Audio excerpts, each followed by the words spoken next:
안녕하십니까. 신인근의 국방TV 시큐리티 뉴스입니다. 자, 오늘도 아주 중요한 정치 안보 소식 같이 살펴보도록 하겠습니다.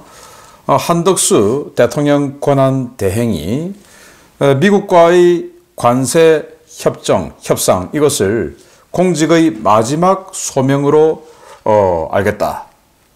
최선을 다하겠다. 이렇게 말을 했죠. 자, 그런데 미 재무장관이 의미심장한 말을 했습니다. 자, 한국은 다음 주부터 협상에 들어간다고 하는데 이게 또 한국은 아주 중요 국가이기 때문에 트럼프 대통령이 직접 협상할 것이다. 자, 이렇게 말을 했고, 자, 이런 것으로 인해서 한덕수 대통령 권한 대행이 어떤 성과를 얻고 미국과 어떤 스타일의 합의를 이루어내느냐에 따라서 미국이 한덕수 권한 대행을 대통령으로 만들기 위해서 노력을 해줄 것이다 라는 건데요. 제가 어떤 내용인지 한번 알려드리도록 하겠고, 자, 그리고 좌파가 집권하면 피바람이 분다는 것이 역사가 증명하고 있죠. 우리나라에도 지금 이재명이 아니고 이재명에게 줄선 자들까지 정말 험악한 말들을 뱉어내고 있는 그런 상황인데 어떤 내용인지 또 보도록 하겠고, 자, 중국의 간첩들, 중국의 보섭된 자들이 전 세계 정치권에서 굉장히 유력한 이런 자리에 올라서 친중 행보를 해나간다라는 것은 우리나라뿐만 아니고 많이 알려진 사실 아닙니까? 그런데 정말 놀랍게도 미국에서 가장 오래된 도시 중에 하나인 보스턴 시장이 바로 중국의 보섭된 자였다라는 보도가 나왔습니다. 보도록 하겠습니다. 첫 번째입니다. 증오와 파괴라는 단어만큼 좌파의 본질을 가장 잘 나타내주는 표현은 없다는 것은 역사가 증명하고 있습니다. 우리 국민들이 이재명의 집권을 두려워하는 이유가 바로 이 때문인데요. 이쪽 진영 사람들 이미 정권을 잡은 것 마냥 벌써부터 복수와 숙청을 이야기하며 살생부를 만들고 있다는 소식입니다. 국가공무원법에 의거 정당 및 정치단체 활동이 금지되어 있는 현직 국방대학교 교수가 이재명 캠프에서 활동한 사실이 들통나 감찰 대상이 되자 집권하면 복수하겠다라며 되려 당국을 협박한 사실이 드러나 파문이 일고 있습니다. 조선일보의 4월 15일자 단독 보도에 따르면 국방대학교 감찰실은 최근 학내 보직 교수를 지낸 A 교수에 대한 감찰을 벌이고 있는데요. A 교수는 학교 측의 불허 방침에도 불구하고 이재명 대선 캠프 안팎에 참여해 활동한 혐의를 받고 있습니다. 국방대 교수는 국가공무원법에 의거 정당 및 정치단체 활동이 금지되고 학교장 승인 없이는 외부 활동에 참여할 수 없는데요. A 교수는 이러한 현행법을 모두 무시하고 이재명 캠프에서 광폭 행보를 이어갔습니다. 그는 학교 측이 참석 불허 통보를 했음에도 불구하고 이재명 캠프가 주관한 민주-M 포럼, 민주당 국방안보특위 행사의 발제자로 나서는가 하면 민주당 정책토론회에 참석하면서 학교 당국에는 국회 입법조사처 행사에 참석한다 라고 거짓으로 사유서를 써냈습니다. 그는 지난 14일 학교 측 승인 없이 이재명을 지지하는 책을 다른 학자 8명과 공동 저서 형태로 발간하기도 했는데요. 그는 지난 2022년 대선 때에도 국방대 승인 없이 이재명을 주제로 한 책 2권을 내며 명비어천가를 불렀고, 윤석열 대통령 탄핵 전국에서는 언론 인터뷰와 시국 선언문 발표를 통해 윤 대통령 파면을 주장하는 등 불법 행위를 계속해 왔습니다.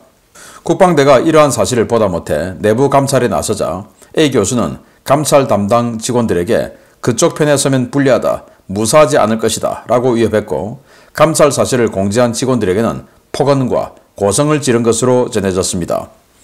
A 교수의 이러한 행위는 같은 행위로 기소돼 재판을 받고 있는 김윤태 전 한국국방연구원 원장의 사례에서 볼 수 있는 것처럼 공무원의 정치 중립 의무를 위반한 불법 행위인데요. 불법을 저지르고도 권력을 잡으면 용서하지 않겠다고 적반하장으로 고성을 지르는 이런 사람들, 국민이 왜 그들에게 권력을 주어서는 안 되는지 다시 한번 상기시켜주는 계기가 되고 있습니다.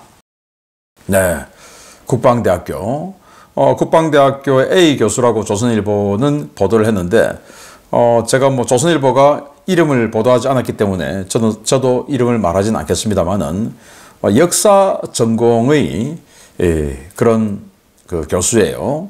자, 그런데 이 자가 오래전부터 민주당에 줄을 섰고, 그리고 지금 이재명이 완전히 지금 지지도상으로는, 여론조사상으로는 거의 절반에 가까운 이런 지지도를 얻고 있으니까 대통령 다 된 것처럼 지금 생각하고 있는 거죠. 그리고 대통령 되면 이제 이런 국방대학교다, 또 한국국방연구원이다, 이런 데 있는 사람들은 자기가 줄 선 사람이 대통령 되면 국방연구원 카이다 원장이 되거나, 왜냐 전례가 있으니까, 또 국방부 차관이 되거나, 장관은 이제 아직까지는 이 군 출신이 된다라는 그런 이게 있기 때문에 장관보다는 차관 이런 거, 또는 국방부 정책실 또는 개혁실 이런 데 국장급 또는 이 실장급의 직위, 아니면 이제 청와대 비서진 이런 데를 노리고 있어요.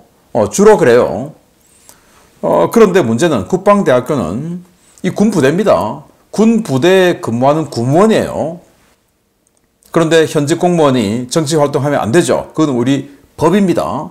그런데 이 자는 이 국방대학교 공무원이기 때문에 외부 활동을 하면, 특히 언론 활동을 하면 이 사유서를 써내고 출장을 나가야 되죠. 그런데 사유서를 거짓으로 써낸 겁니다. 국회 입법조사서 행사에 간다 라고 거짓말을 하고 이재명의 민주당 정책 토론회에 참석하는가 하면, 이런 거짓말 하다 이제 걸린 겁니다. 그래서 보다 못해 이 군부대니까 여기도 군사경찰하고 다 있죠. 이 감찰들이 와서 경고를 하니까 거기다가 감찰 나온 그런 실무진에게는 폭언 고성, 어디 감히 니 따위가 먼저 이렇게 됐겠죠.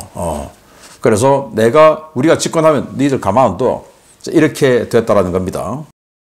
자, 그래서 이재명 책을 낸 국방대 교수 감찰하자, 정권 바뀌면 복수한다, 이런 보도가 나왔는데 바로 이 내용입니다. 자, 그런데 이제 김윤태 전 한국국방연구원장, 이것도 이 사람도 지금 이제 기소되어 있는데 아마도 정권이 만약에 이재명으로 바뀌면 또 무죄 나올 수도 있죠. 지금 사법부 우리가 봤듯이 그냥 꽉 잡고 있으니까. 이 이재명에게 줄 서지 않은, 또는 민주당에게 줄 서지 않은 사법부의 수많은 판사들, 정상적인 판사들, 훨씬 다수죠. 이런 사람들은 법에 의거한 판결을 하는데, 저기 줄 선 사람들은, 또는 거기서 밀어줘서 된 사람들, 또는 김일성 장학생이 워낙 많으니까 그 출신, 우리는 알 수 없는 그런 사람들은 그냥 오직 이념적인 판단을, 법은 무시하고 이념적인 판단을 하죠. 그래서 무죄될 수도 있습니다. 자, 그런데 우리가 역사를 봤듯이 좌파가 집권을 하면 피바람이 불어요. 그런데 이 자는 집권을 하는, 자기가 집권 당사자도 아닌데 거기 좀 줄 좀 섰다고 복수하겠다, 이런 피바람을 예고하고 있는데요. 자, 스탈린, 레닌, 모택동 집권해서 어떻게 했습니까? 각각 수천만 명씩 죽였습니다. 좌파. 그리고 폴포츠, 캄보디아에서 어떤 짓을 저질렀습니까? 그리고 베트남 통일 후에 호치민이 완전히 그냥 피바람을 몰아왔었죠. 그리고 차우세스크 마찬가지고, 김일성, 김일성이 58년도에 완전히 그냥 숙청 작업 어마어마하게 했었죠. 그리고 또 그의 손자 김정은까지, 또 우리 대한민국에도 문재인, 우리는 사형이 금지되어 있으니까 죽일 수는 없지만 지난 문재인 정권 때 적폐청산이다 하고는 1000여 명을 잡아서 조사를 하고는 200여 명을 감옥에 보냈죠. 이게 공산 또는 전체주의 국가 같았으면 죽였을 수도 있는 겁니다. 그리고 지금도 이란, 또 시리아의 아사드 정권 축출됐지만 이 좌파들은 그냥 피바람이 불어요. 대한민국에서 더 이상 피바람이 불어서는 안 되겠다. 반드시 건전한 사고방식의 우파가 집권하는데 힘을 모아야 되겠다라는 생각을 한 번 더 해보고요. 두 번째입니다. 현직 시장이 중국 간첩으로 드러나 충격을 줬던 필리핀 시장 간첩 사건 기억하실 겁니다. 저개발국에서는 충분히 있을 수 있는 일이지만 중국 공산당의 이러한 공작은 선진국을 대상으로도 광범위하게 진행되고 있는데요. 미국에서 사건이 터졌습니다. 미국에서 가장 긴 역사를 가진 도시이자 뉴잉글랜드 최대 도시 보스턴의 시장이 중국 공산당의 자금을 받아 선거를 치른 혐의가 적발돼 미국 당국이 초기 수사에 착수했다고 보스턴 현지 언론들이 현지 시각 4월 15일 일제히 보도했습니다. 데일리 콜로와 내셔널 뉴스 데스크 등 지역 언론들의 취재에 따르면 1985년생 중국계 미국인인 미셸 우 보스턴 시장은 21년 시장 선거 당시 중국 공산당 요원의 도움을 받아 선거 자금을 조달했습니다. 당시 우 시장의 선거 자금 총책은 뉴 잉글랜드 중국계 미국인 연합이라는 단체의 의장인 게리 유라는 인물이었는데요. 그는 30만 달러의 선거 자금을 조달해 민주당 소속의 우 후보를 시장으로 당선시키는데 결정적인 역할을 했습니다. 문제는 게리 유라는 인물이 중국 공산당 통일전선공작부 요원이었다는 사실인데요. 해당 사실이 드러나자 게리 유는 잠적했고 보스턴 시장실은 해당 사실에 대한 언론의 질의에 답변을 거부하고 있습니다. 미셸 우는 국共내전 패배 후 중국을 탈출한 국민당 장군의 후손으로 일리노이에서 태어났는데요. 하버드 대학교를 졸업하고 변호사로 활동하면서 미국 민주당 내 극좌 인사 중 하나인 엘리자베스 워런 상원 의원의 제자로 정치 활동을 시작했습니다. 그는 트럼프 행정부의 이민자 정책에 반대하며 소위 해방구를 운영하고 있는데요. 그는 외국인 불법 체류자들의 인권을 보호한다며 타 지역에서 도주해온 범죄자들을 공권력으로 보호하고 있어 국토안보부의 내사를 받고 있는 인물이기도 합니다. 정치 신인과 지방 정치인들에게 접근해 자금과 인력을 지원하고 성장시켜 해당 국가의 정치적 영향력을 행사하는 중공, 통전부의 수법은 미국은 물론 캐나다, 호주, 프랑스에서도 적발된 바 있고 우리나라에도 비슷한 행적들이 많이 나타나고 있는데요. 우리나라도 중국 측 인사들과 긴밀하게 접촉했던 지방 정치인들 중 같은 사례는 없는지 전수조사가 필요해 보입니다. 네, 이 여성입니다.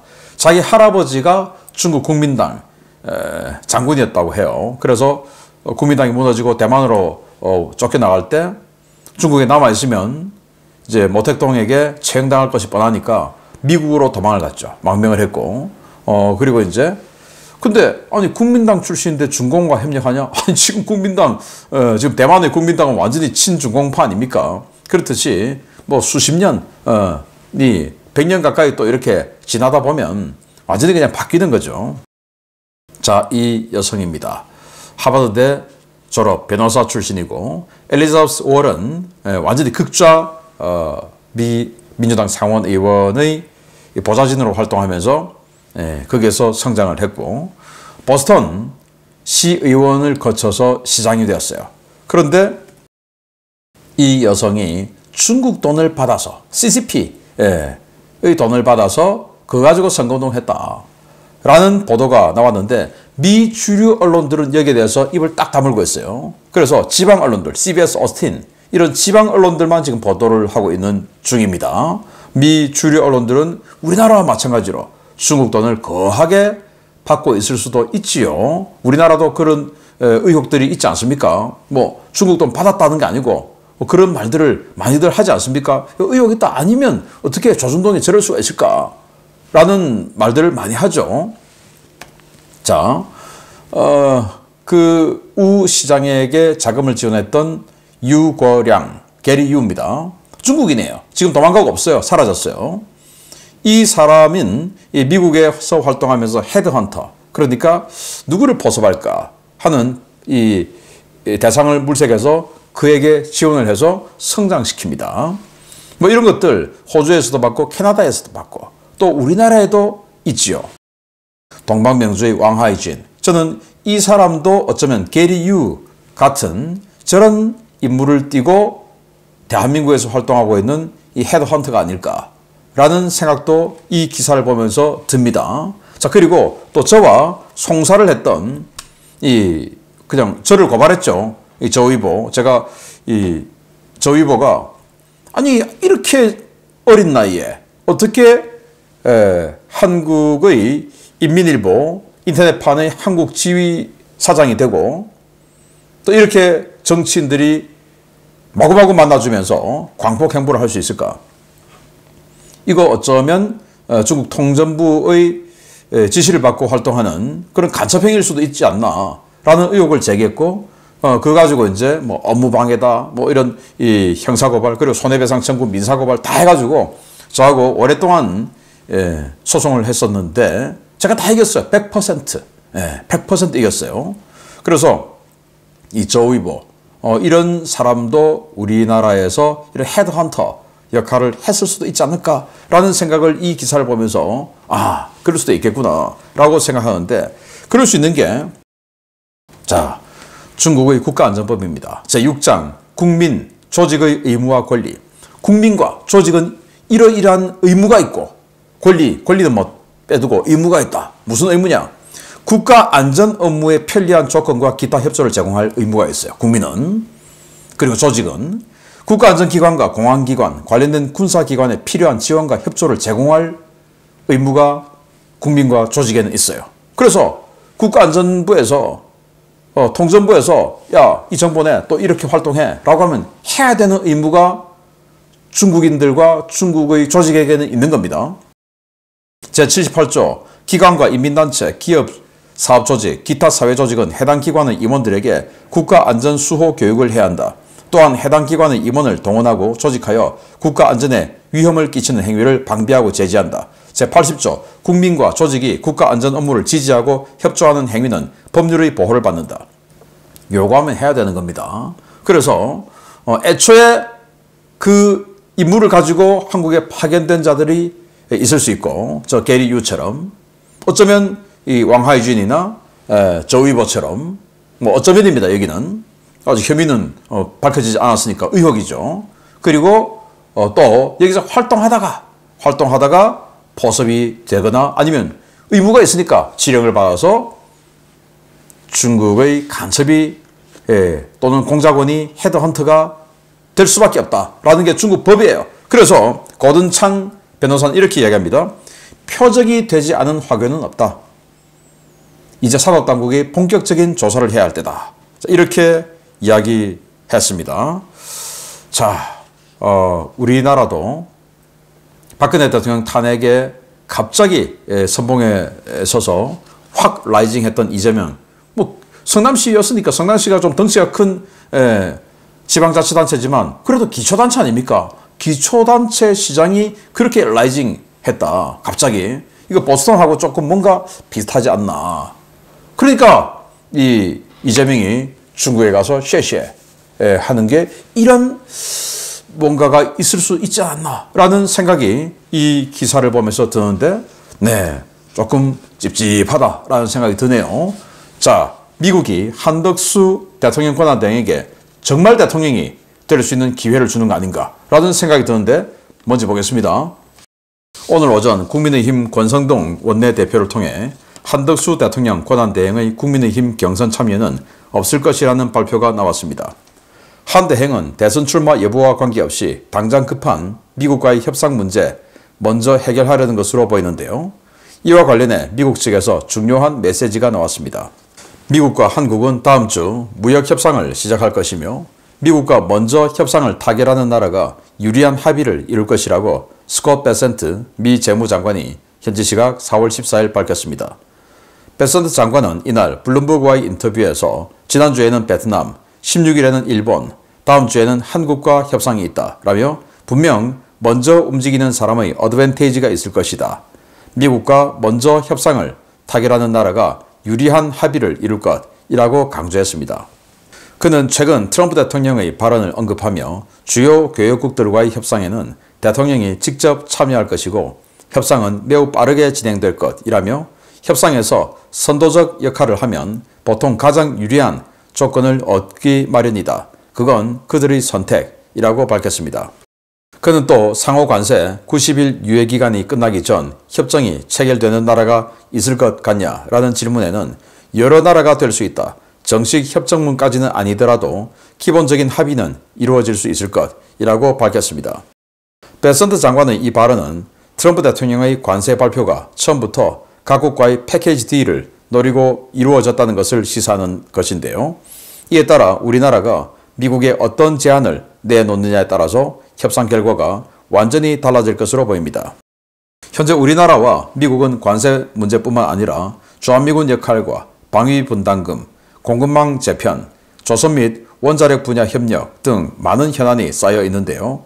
한 대행이 대선 전에 이 현안들을 어떻게 풀어나가느냐에 따라 6월 대선의 판도는 물론 우리나라의 국군의 방향성도 정해질 것으로 보입니다.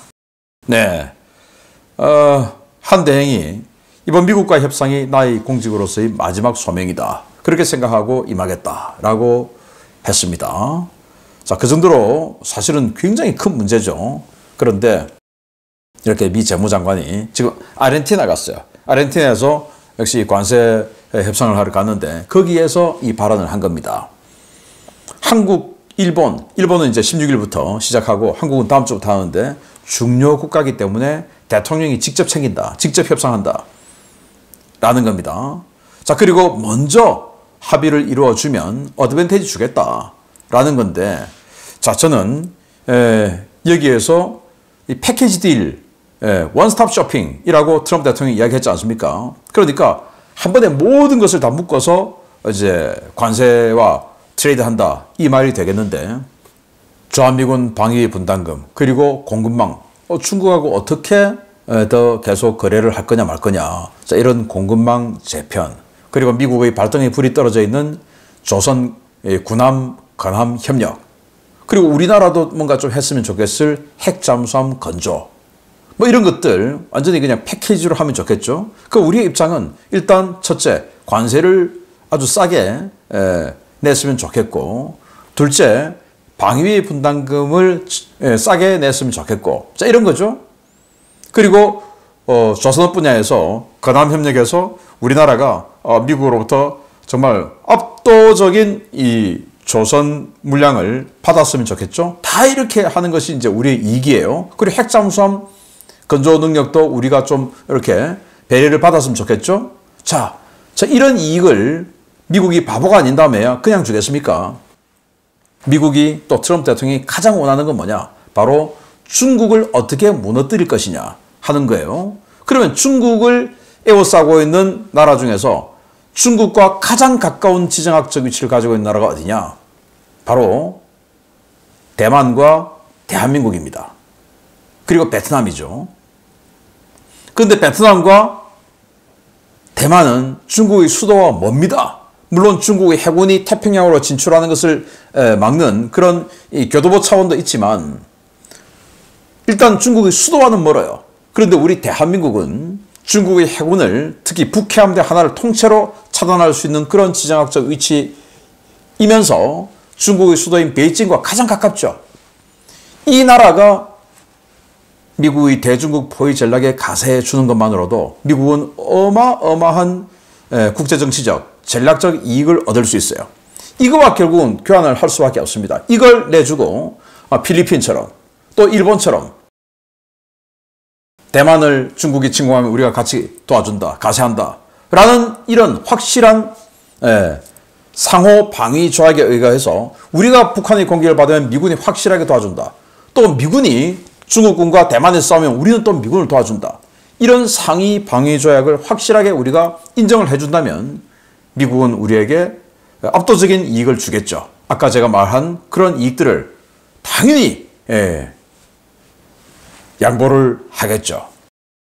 자, 한덕수 권한대행이 이 정도 기초 합의를 해놓고 5월 달에 빅텐트라고 이야기하는 그런 이 반 이재명의 큰 빅텐트에서 역할을 정말로 뭐 예를 들어서 국민의힘에서 김문수 전 장관이 1위를 하든지 어떻게 되든지 간에 그 최종 어떤 단일화, 그래서 과거에 김대중과 김종필의 DJP 연합, 정몽준과 노무현의 연합, 이런 것들을 마지막에 이루어내서 승리로 갈 수 있지 않을까라는 생각이 드는데, 자, 그럼 미국 입장에서는 그렇게 한덕수 대통령 권한대행과 뭔가 기본적인 합의를 이루어놨는데 갑자기 이재명이 대통령이 됐어. 이재명은 바로 엎어버리겠죠. 왜? 중국에 쉐쉐해야 되는데 어디 지금 대중국 포위 전략에 우리가 참여한단 말이야. 말도 안 돼. 자, 이렇게 나와버리겠죠. 그러면 이제 미국은 한덕수 대통령 권한대행 정말 뭐 훌륭하더라 라는 이야기를 계속 할 수 있는 거예요. 이재명이 대통령이 되면 이 한미동맹이 조금 위태로울 수도 있겠다 라는 말도 할 수 있는 거예요. 미 대사가 할 수도 있고 더 격을 높여서 국무장관이 할 수도 있고 더 격을 높여서 트럼프 대통령이 직접 할 수도 있는 거예요. 그리고 이재명이 대통령이 되면 한미동맹이 흔들리니까 또 중국을 포위할 수 있는 전력을 집중하는 게 좋으니까 한국은 안 해준다고 하니까 주한미군 대폭 감축 또는 철수 이런 것들도 고려해 볼 수 있다 라고 하면 민심이 확 흔들리겠죠. 자, 이렇게 한덕수 대통령 권한대행이 다음 주 어떤 식으로 미국과 기본적인 합의를 이루어 나가냐에 따라서 정말 대한민국의 구구는 확실하게 달라질 수 있다. 결국 미국의 대중국 포위 전략에 얼마나 기여할 것인가를 결심해주는 이게 핵심이다. 그러면 미국은 우리에게 우파가 집권할 수 있도록 압도적인 지원을 해줄 수밖에 없다. 왜? 그게 미국의 국익이니까. 그렇게 해서 우리는 경제적으로도 조선업, 또 조선업 유관산업 이런 것에 큰 이익을 받아올 수 있는 그런 기로가 바로 다음 주다. 잘 되길 바랍니다. 네, 마치겠습니다. 감사합니다.